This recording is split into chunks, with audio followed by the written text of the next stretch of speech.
Hi guys, so welcome back to my channel. आपने पिछली video तो देखी होगी एंड आई होप आपको उससे थोड़ी नॉलेज मिली होगी कि क्या क्या फील्ड्स, क्या क्या करियर्स आप लोग चूज कर सकते हो आफ्टर सीए। तो मेरे पास थोड़ी क्वेरीज आई कि आपने जैसे मेरा बिग फोर में एक्सपीरियंस था, तो उसमें एक्सपीरियंस के according big four is a very charming thing कि जो कि एक सीए का ड्रीम होता है कि एक बिग फोर में काम करना। जिन्होंने आर्टिकलशिप करी है they also get an opportunity to get back to big four and do their jobs and in the same company they have like KPMG, EY, Deloitte or PwC or GT and other companies. But yeah, like what are the places that they offer to the CA students and to CA cleared pass outs? So that is what we are going to discuss in this video today. सो सबसे पहला department जो कि हमारा है big four में that is statutory audit. Statutory audit department में क्या होता है कि आपको, उसमें तो मेरा एक्सपीरियंस भी है 2 साल का, तो मैं आपको बहुत अच्छे से बता सकती हूँ। उसमें क्या होता है कि आपको यू ज्वाइन टू कंपनी, उसके बाद आपको ऑडिट असाइनमेंट पे भेजा जाता है। ऑडिट असाइनमेंट्स में क्या होता है कि आपको मिलते हैं, जैसे कि मान लो आपको किसी बड़ी कंपनी का मिल गया, लिस्टेड कंपनी का मिल गया ऑडिट असाइनमेंट, तो वहाँ पे आपको लिमिटेड रिव्यूज करने पड़ेंगे, स्टैट्यूटरी ऑडिट करना पड़ेगा, टैक्स ऑडिट करना पड़ेगा। उसमें क्या रहता है कि आपको पूरी कंपनी का एक्सपोजर मिलता है, like you will understand the complete process of the company.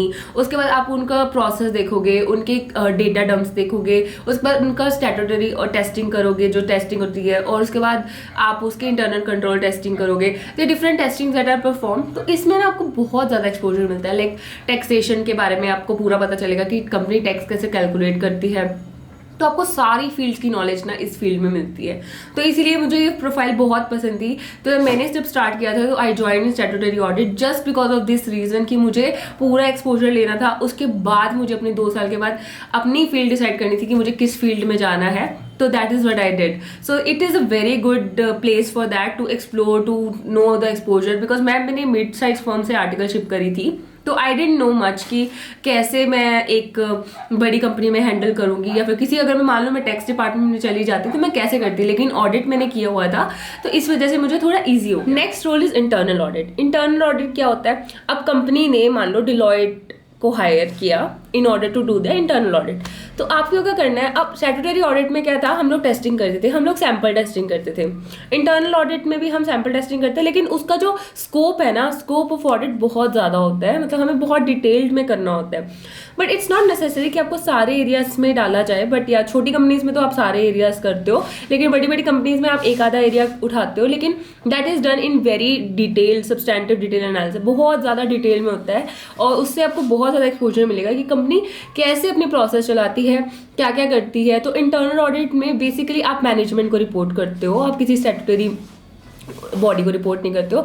तो बेसिकली आपको क्या रहता है कि उसमें जब आप मैनेजमेंट को रिपोर्ट कर रहे हो तो उसमें आपको बताना होता है कि क्या क्या कमियां रही हैं ऑडिट के दौरान, आपने क्या क्या फाइंड आउट किया है। तो that is all that you have to search and see and in order to do internal audit. Then अगर आपको इसमें इंटरेस्ट है तो आप ज्वाइन कर सकते हो।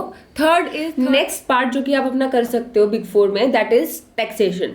टैक्सेशन में हमारे इनके पास 3 टाइप की सर्विसेज मतलब प्रोवाइड करते हैं क्लाइंट्स को, जिसमें आप पार्टिसिपेट कर सकते हो, एम्प्लॉयमेंट ले सकते हो। First is taxation which is corporate taxation, second is indirect tax and third is your transfer pricing.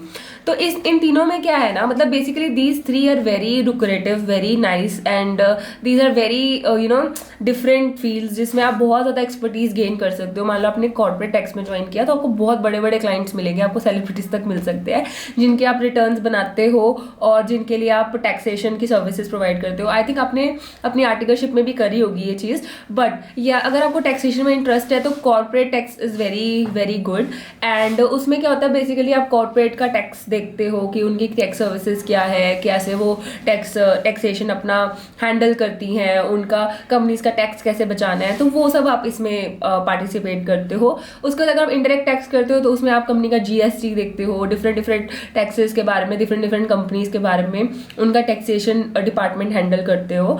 Transfer pricing में सेम आपका जो भी ट्रांजैक्शन होती है, बड़ी बड़ी कंपनीज हायर करती है ट्रांसफर प्राइसिंग को बिकॉज उनकी फॉरेन ट्रांजैक्शंस होती हैं।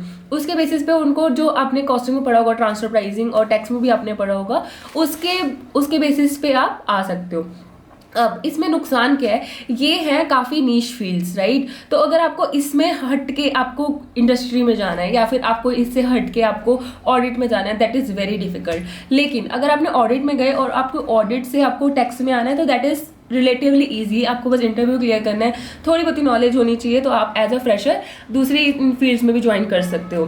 But getting out of these fields and finding a job in other fields, that is very very tough in tech department. But if you have knowledge of tech department, if you have interest in tech department, then you should go for it. So the next services that Big Four provides is advisory services, जहाँ पे भी वो भी बड़ा lucrative लगता है क्योंकि merger and acquisition, valuation, due diligence, that are the part of this.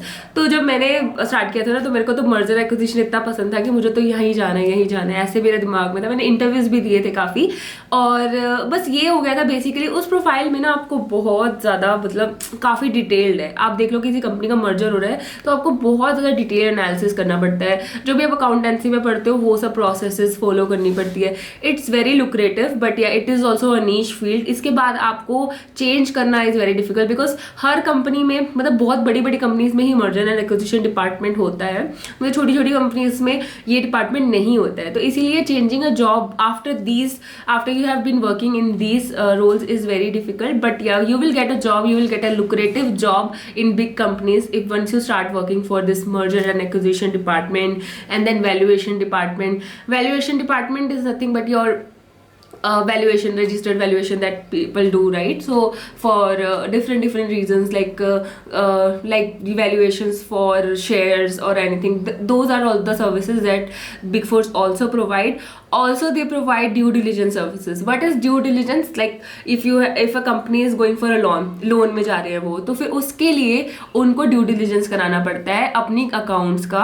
That due diligence can be financial due diligence or environmental. There are different type of due diligence that you have to do. So that services also a CA can provide.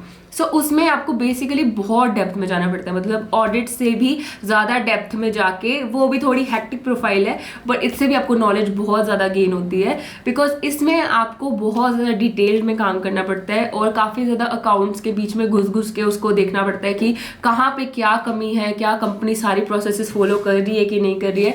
तो ये सब roles हमें देखने पड़ते हैं. So guys that is it for today. और अगर आपको इसमें से कुछ भी क्वेश्चन है, कोई भी क्वेश्चन है, तो आप मेरी ईमेल आईडी पे मुझे मेल कर सकते हो या फिर मेरे टेलीग्राम चैनल पे मुझे मैसेज कर सकते हो. I will be there and I will answer all your queries. So till then stay tune and please subscribe to my channel and share with your friends so that they can also take benefit out of my videos. Thank you.